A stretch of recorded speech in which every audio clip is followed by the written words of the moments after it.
ایک اصلاح ہوئی تھی یہاں پر کہ جو شادی کارڈ ہیں یا نکاح کے کارڈ ہیں وہ بہت سادہ ہوا کرتے تھے، اور یہ شروع کیا اس شہر کے ایک بڑے آدمی نے، جن کے پاس بہت پیسہ تھا یا مال و دولت تھی، انہوں نے شروع کیا اپنے گھر سے۔ یہ 60s کی بات ہے، اور اس کے بعد کسی بڑے آدمی کے شروع کرنے سے، پیسے والے کے شروع کرنے سے شروع ہو گیا۔ اچھے اچھے گھروں کے لوگ بہت سادہ سا انویٹیشن ہے اور وہ جاتا تھا اور کسی کو کوئی شرم نہیں آتی تھی۔ اب وہ ٹرینڈ پھر واپس بدل گیا، اور ذرا باہر پڑھ کر زیادہ آ گئے لوگ، کوئی دبئی سے آ گیا، کوئی سعودی عرب سے آ گیا، کچھ اور اچھے جابس میں آنے لگے ہمارے یہاں کے بچے۔ اب انہیں شرم محسوس ہونے لگی کہ یہ نکاح کے لیے ایسا انویٹیشن کیسے بھیجیں۔ گھر والوں کو بھی شرم محسوس ہونے لگی کہ بچہ ذرا زیادہ اونچے اسٹیٹس کا ہے، اور پھر دوبارہ وہ شروع ہو گیا، ہلکے ہلکے کر کے بڑھتا گیا۔ اب ایک لفافے میں دوسرا اور دوسرے میں تیسرا۔ یہ فضول خرچی ہے، اور یہ جن کی آپ نقل کر رہے ہیں ان تک تو پھر بھی نہیں پہنچ پائیں گے، کتنی نقلیں کر لیں ان تک نہیں پہنچ پائیں گے۔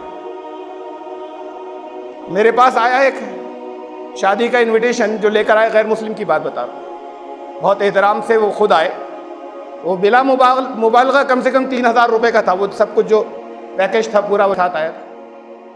تو وہاں تو اب بھی نہیں پہنچ رہے ہیں، آپ رہیں گے پیچھے ہی۔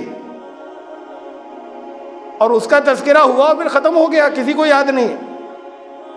صرف اتنا ہے کہ وہ فضول خرچی آپ کی لکھی جاتی ہے، ریکارڈ ہو جاتی ہے، جس کا حساب آپ کو دینا ہے۔ اور کس کے بعد کہ اصلاح ہو چکی تھی۔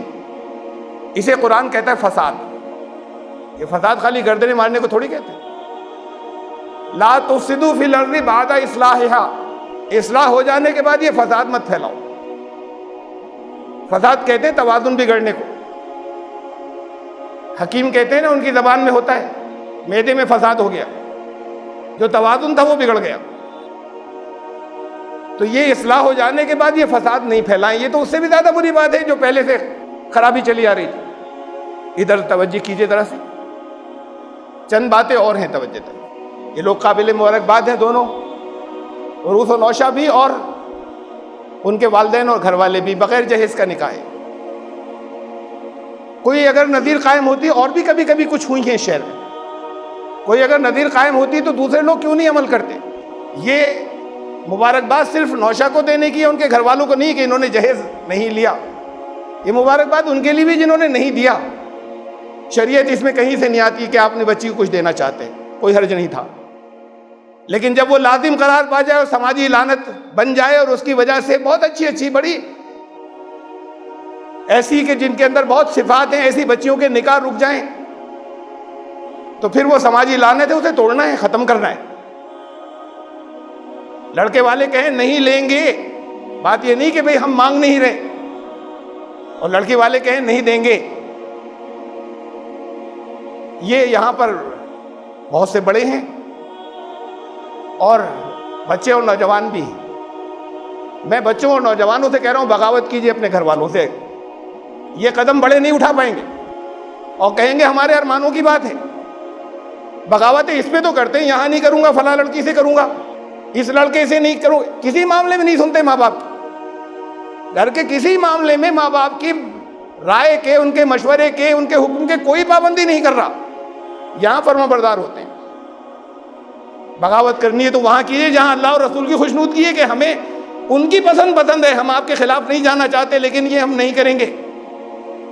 تو یہ ہمتیں انہیں کرنی ہوں گی، بچوں کو کرنی ہوں گی، لڑکوں کو کرنی ہوں گی، لڑکیوں کو کرنی ہوں گی، نوجوانوں کو کرنی ہوں گی، کہ اپنے گھر والوں سے کہیں کہ ہمیں ایسے ہی کرنا ہے۔ یہ اس نکاح میں نہیں ہے۔ یہ کتنی بڑا لی فضول رسمیں، مہندی مایوں، چھوٹی موٹی رسموں میں بھی کسی جگہ کوئی حرج نہیں تھا، اس لیے کہ خوشی کا موقع ہے۔ لیکن یہ یاد رہے کہ خوشی کا موقع بھی ہے اور عبادت بھی ہے۔ خوشی کا موقع ہے، کچھ خوشی کے اظہار میں کسی جگہ کوئی حرج نہیں تھا۔ رسول اللہ صلی اللہ علیہ وسلم گئے ایک نکاح، وہاں پر جہاں نکاح ہونے والا تھا ایک جگہ مدینے میں، آوازیں آ رہی تھیں گانے بجانے کی۔ جب قریب پہنچے تو رک گئیں، تو انہوں نے کہا کیوں روک دیا اسے؟ تو خوشی کا موقع ہے، ان کے انصار کی بچیوں کو پسند ہے، کرنے تو۔ ظاہر ہے کہ وہ اس کے اندر کوئی